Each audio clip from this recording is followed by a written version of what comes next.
இன்றைக்கி சூப்பரான Chettinad chicken masala ready பண்ண போகிறேன்.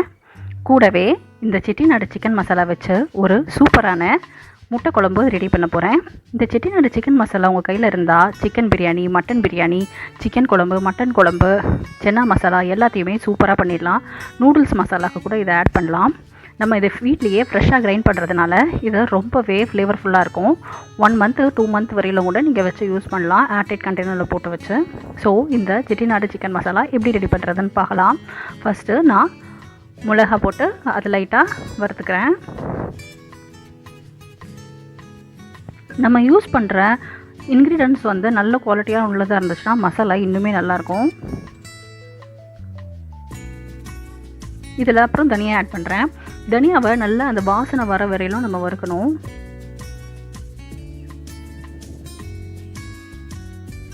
சோம்பு ஆட் பண்ணுறேன். இதோடைய மெஷர்மெண்ட் எல்லாமே நான் டிஸ்கிரிப்ஷனில் கொடுத்துட்றேன். இது ஒரு ஃபேமஸ் ஷெஃப் செஞ்சு காட்டின ரெசிபி. இந்த செட்டிநாடு சிக்கன் மசாலா நான் இது ரெகுலராக செஞ்சிட்ருக்கேன். ஸோ உங்கள்கிட்ட ஷேர் பண்ணிக்கிறேன் இன்றைக்கி. இதில் தென் நான் மிளகு ஆட் பண்ணுறேன்.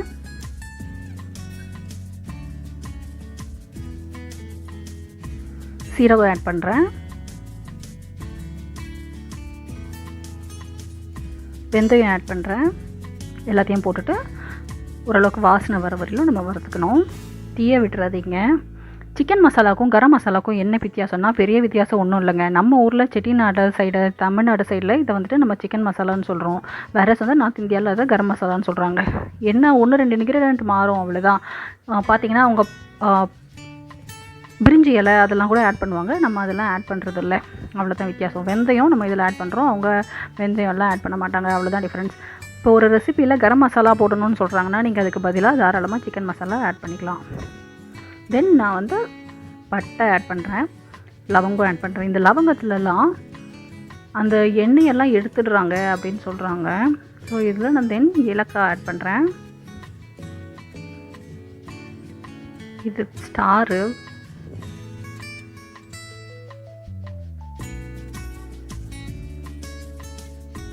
இது எல்லாத்தையுமே ஸ்லோ ஃப்ளேமில் ஜாதிக்காய் இதில் 2 உடச்சிட்டு ஆட் பண்ணுறேன்.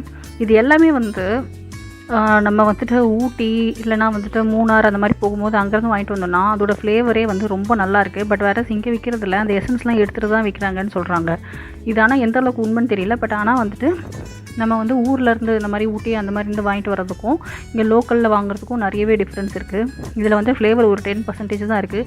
வேற நீங்கள் இதுக்கெலாம் போகும்போது லைக் ஹில் ஸ்டேஷன்ஸ்க்கெலாம் போகும்போது வாங்கினீங்கன்னா அங்கே இருக்கிறது ரொம்பவே ஃப்ளேவர்ஃபுல்லாக இருக்கும். நீங்கள் இங்கேருந்து கூட ஆர்டர் பண்ணி அது வாங்கலாம் நான் நினைப்பேன். ஆனால் இதெல்லாம் ஆர்டர் பண்ணி வாங்கினதில்லை,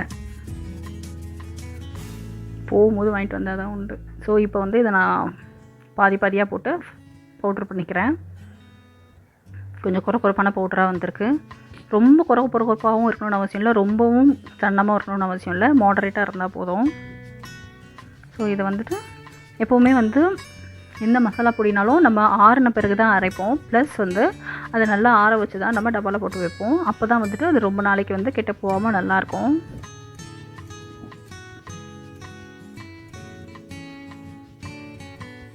நம்ம 2 வாட்டியாக போட்டு அரைக்கும் பொழுது ஈஸியாக அரையும்.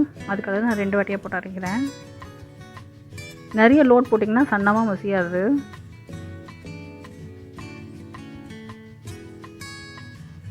மூணாவது வாட்டி அரைச்சதையும் நான் ஆட் பண்ணிட்டேன். நம்ம தேவைப்பட்டுச்சுன்னா இதை செலுத்தி எடுத்துக்கலாம், சரிங்களா?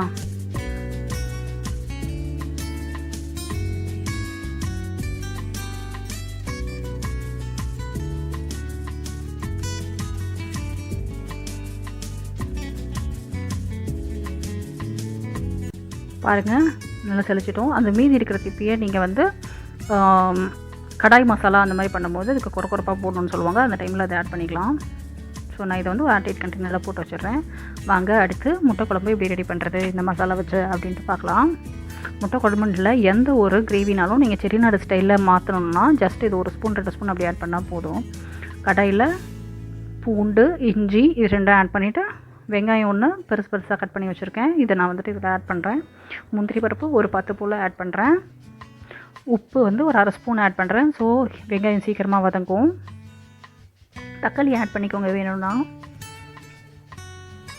ஒரு வெங்காயம் போட்டிங்கன்னா பாதி தக்காளி போடுங்க. ஏதாச்சும் பெரிய சைஸ் ஒரு வெங்காயம் போட்டிங்கன்னா சின்ன ஒரு தக்காளி போடுங்க போதும். முட்டை உரிக்கிறதுக்கு என் பொண்ணு தான் ஹெல்ப் பண்ணுறாங்க. முட்டை உரிக்கிறது, அதுக்கப்புறமா வந்து உருளைக்கிழங்கு உரிக்கிறது, இதெல்லாம் அவங்க பண்ணி கொடுத்துருவாங்க. ஸோ இப்போ வந்து இந்த வெங்காயம்லாம் நம்ம தண்ணி கொஞ்சம் ஊற்றி அரைச்சிக்கலாம். அரைச்சாச்சு. ஸோ நம்ம இதை அரைக்கிறது எதுக்குன்னா கொஞ்சம் கிரேவிக்கு திக்னஸ் கொடுக்கும், அவ்வளோதான். ஸோ இது என்னுடைய மசாலா பாக்ஸ். இதை பட்டை, லவங்கம், பிரிஞ்சி இலை, ஏலக்காய் எல்லாமே இதில் வச்சுருக்கேன். ஸோ தென் ஒரு கடாயில் 4 ஸ்பூன் எண்ணெய் ஊற்றிட்டு நான் சும்மா ஒரு 2 நம்ம ஏற்கனவே மசாலா வச்சுருக்கோம். ஸோ அதனால் ஒரு 2 பட்டை லவங்கம் ஆட் பண்ணுறேன். கருவேப்பிலையும் பச்சை மிளகாவும் ஆட் பண்ணுறேன்.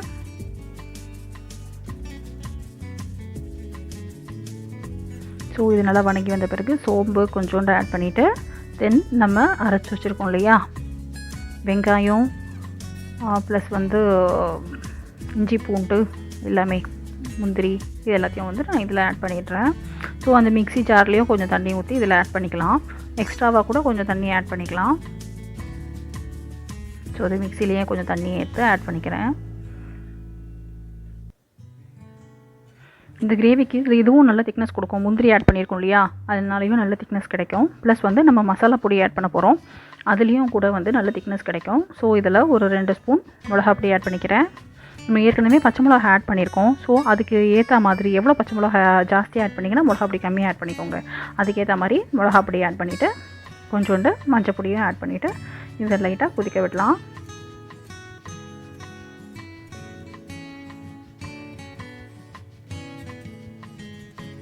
நல்லா கொதிச்சு வருது.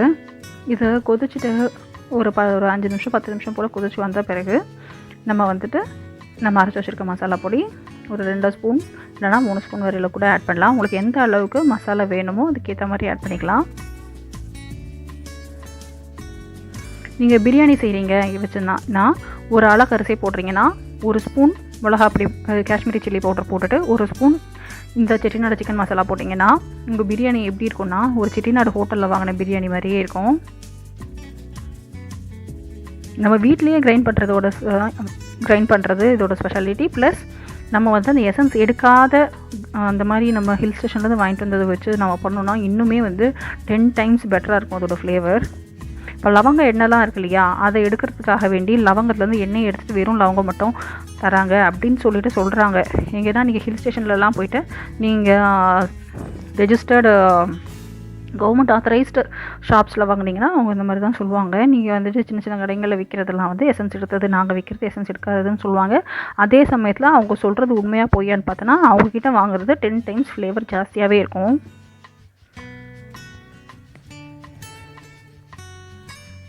அந்த மாதிரியான ஒரு ஃப்ரெஷ்ஷான மசாலா போட்டு நீங்கள் பண்ணிங்கன்னா இதோட ஃப்ளேவர் வந்து நீங்கள் ரொம்ப ரொம்ப நல்லாயிருக்கும். ஸோ இந்த முட்டை குழம்பு நம்ம ரெடி பண்ணிட்டோம். இதை பிரேக்ஃபாஸ்ட்டு, லஞ்சு ரெண்டுத்துக்குமே நீங்கள் யூஸ் பண்ணிக்கலாம். If you like our video, subscribe our channel and click the bell button.